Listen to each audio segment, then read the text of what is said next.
Good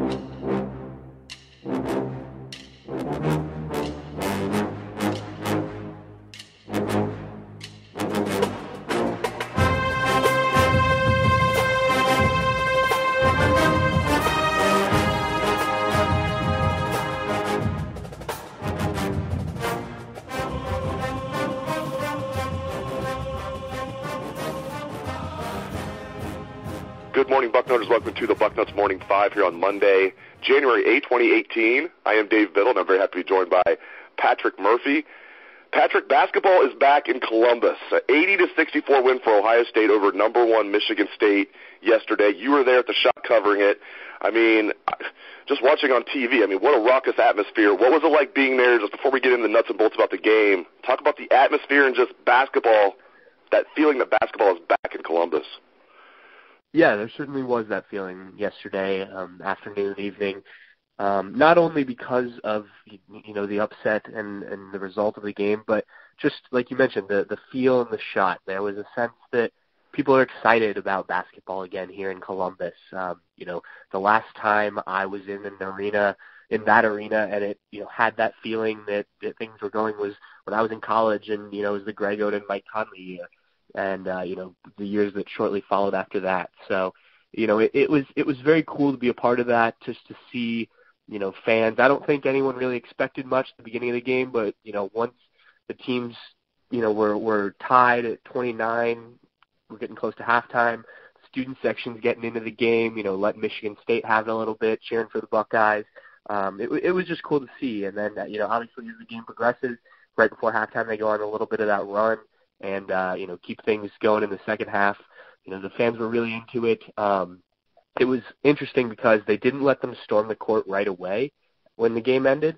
The security kept the students in the student section, which I thought was fine because I saw a lot of former players on Twitter saying, hey, let's not do that.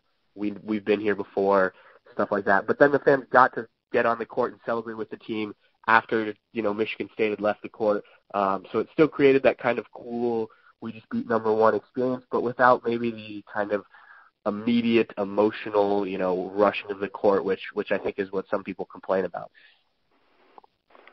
A absolute huge game for Keita Bates-Diop. He's been playing phenomenal all season. He took it to another level yesterday. 32 points, 7 boards. He's now averaging exactly 20 points a game, 20.0 points per game, 8.8 rebounds per game. He's right in the thick of the race to be the Big Ten MVP. He will be first team all Big Ten. I just going into the game yesterday, I was thinking, you know what? Keita, he'll find a way to get his, maybe around his average, but Michigan State's going to throw all kinds of defenses at him. They're going to sell it to stop him. It didn't matter. Guys were right in his face. He was burying shots, making NBA style moves and shots. I just could not be more impressed with the play of Keita Bates-Diop, and you got to give credit to him and the coaching staff for the player development we're seeing. We're seeing it across the board with guys like C.J. Jackson, but Keita Bates-Diop, I thought entering the season, Patrick, he's going to have a good year, maybe average like 16 and 7, 20 and 9 pretty much he's averaging. I just can't say enough about this guy. Absolutely. He's been, not only will he be probably the Big Ten player of the year, but he could arguably be the most improved player in the Big Ten. And we heard about this last year. From the beginning of the year, his, Thad Matta and his coaching staff, along with the teammates, were talking about what a great summer Keita had, how he was finally looking like the player that, not only they recruited, but programs like Michigan State also recruited this guy. We're finally seeing that he's healthy, which even when he played, didn't play in very many games last year, but when he did play, was never 100%. We didn't really get to see the player that he was. And now, he obviously took the rest of the season off last year, had surgery, recovered, and, everything that everybody said is coming to fruition. He's been incredible. I asked him after the game, did you get the feeling that you needed to have a game like this offensively, a career high in points with 32, like you mentioned? And he's, deflects quite a bit. He's a very quiet guy, nice guy, and said, the team needed to do that, and, I just knew I needed to do what I could and do my part. But, this is what the Buckeyes need from him. He needs to be a superstar. They haven't had a guy like this. The last guy to score 30 points was D'Angelo Russell back in 2015, January of 2015, so almost 3 years ago. So that shows you, where Keita is. And I think, obviously D'Angelo was special as a freshman, but just because Keita's taken a few years to really develop into that player, I don't think that takes anything away from his game. You mentioned the defenders they had throwing at him. At one point, in the second half, they put Miles Bridges on him, a guy who could have left and gone to the NBA after his freshman year, and he still manages to hit a turnaround jumper in his face, things like that. There was nothing Michigan State could do to stop Keita yesterday, and it was really impressive to watch. This is an NBA player, I think, that the Buckeyes have on their roster. Yeah, I mean, he's definitely going to leave after this year. I'd have to think he's a fourth-year junior. I was thinking maybe, he'd be one of these guys that would leave, but might be early second-round pick or something like that. I think he won't be a lottery pick or anything like that, but I do think he will be a late first-round pick. And I credit to him. I mean, he is, man, is he playing well. This team is so much fun to watch. Chris Holtmann has been a Grand Slam home run hire. They're 13-4 right now, 4-0 in the Big Ten. Even entering yesterday's game, Patrick, I thought as long as they play Michigan State tough, and as long as they go on to finish like 12-6 in the Big Ten, even if they don't have that key victory, that over a number one ranked team or even a top 10 team or anything like that, I still thought they were going to make the tournament. Now, I mean, it's going to be like a monumental upset if they don't make the tournament. I feel like, I mean, again, if they're 12-6 in the Big Ten, they're in, and that means all they have to do from this point on is go 8-6 in the Big Ten because they're already 4-0. I mean, I don't think anybody thought entering the season we were going to be talking about this team as a tournament team. They were picked 11th in the Big Ten by the media at Big Ten Media Days. I just feel like I'll be shocked at this point, Patrick, if this is not an NCAA tournament team. It's certainly looking like it. And, obviously those were all the questions after the game last night. Is Ohio State basketball back? Where do you go from here? And what will be interesting, I wrote about this, was how they handle it now that they have expectations, because there haven't been any this year, and there haven't been any for this team for most of these guys' careers. I mean, some of these fourth-year guys were on the team as freshmen when they made the NCAA tournament, but didn't really take part. So it'll be very interesting to see. Going in, they play Maryland on Thursday night. Then they've got two games against Rutgers and Northwestern on the road. Rutgers and Northwestern aren't two of the better teams in the Big Ten right now. So I think Maryland will grab your attention enough to keep it, though you could see a bit of a hangover from this game if they're not focused. But then, going into those two places, do you bring that same intensity when people are expecting you to win and expecting you to win convincingly? I mean, not only did you just knock off the number one team, but you did it by 16 points. You led for over 26 minutes in the game. You shot 53% against one of the best defensive teams in the country. I mean, you did everything right in this game. Can you keep that up throughout the rest of the season? And I don't expect them to run through the Big Ten undefeated or anything like that. I don't think that this team has that capability, but I do think now that they've shown that you can compete with some of the best teams in the country. And it's not just this. They played a pretty good game against North Carolina earlier this year, kept that game respectable on a neutral court, things like that. So this team has it in them to be a very good team.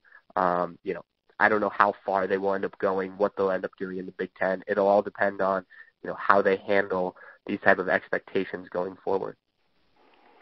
Let's transition to some football, Ohio State football talk. We know Mike Weber is coming back, at least we think. He was a little cryptic about it, but it sounds like he's going to come back. He's coming back. And I think that really leaves three guys we're watching.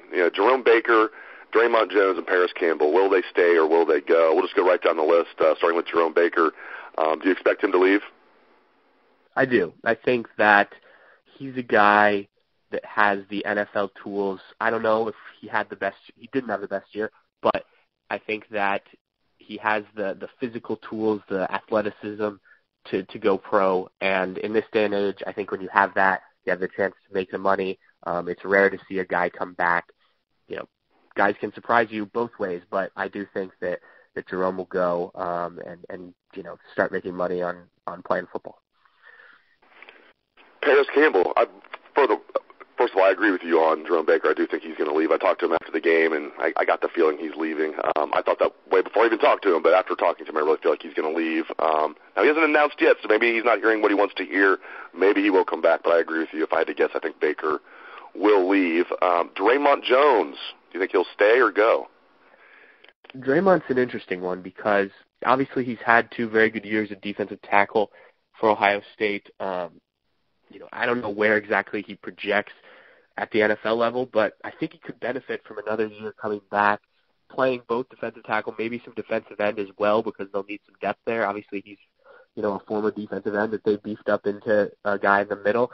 I would imagine he would come back just because I think he could use another year of seasoning. Has only played 2 years. So, but if he's hearing enough that he's okay with where he's projected to go, I could see it. But I think Dre'Mont ends up coming back if I'm making a guess. I agree with you. I do think Dre'Mont's going to come back. I think he was a little torn, but I think he will come back. Parris Campbell, another guy that I think's on the fence here. What do you think Parris is going to do? Yeah, that's probably the most interesting one to me, just because of the history we've seen of Ohio State wide receivers going maybe before they should. Obviously, the most notable being Noah Brown last year, but Jalen Marshall before him. Parris, I think, is another guy who could really benefit from coming back, especially if he wants to play receiver at the next level. While he was much better this year than he was 2 years ago, the hands still aren't great. A lot of his plays came from simple catches behind the line of scrimmage or, carries. I think that, if he really wants to be a true NFL wide receiver, he's still got a lot of work to do on the whole, catching aspect. I think his route running got a lot better this year. But, it would surprise me if he goes, but I've been surprised by Ohio State wide receivers making decisions to leave early. I think at this day and age, anybody who's eligible really should be in consideration because, as long as they've put something on the film, we don't know what's going on with these guys' lives necessarily and how they feel about needing to make money. It's become so important for a lot of these guys to take care of their families given certain situations. But I think Parris comes back. I think he can certainly benefit from another year, and I think that would be good news for the Buckeyes because, I think there's so many offensive options if they get a guy like that back that it's going to be really fun to see how the offensive staff, gets all these guys in there, includes them, get some touches. Yeah, it is a tough one. You're right. That is the toughest one. If I had to guess, I think he'll leave, but, I think he wants to leave. I think he's a fourth-year junior. He's had some concussions, but I don't know if his draft grade is going to be high enough. Or, like you mentioned, though, that didn't stop Jalen Marshall or Noah Brown, so we will see what happens. But great stuff out of Patrick Murphy. Thank you very much, Patrick, and thanks to all the listeners out there for tuning into the show. I appreciate it. Hope you have a great day. Let's hear that Buckeye swag, best damn band in the land.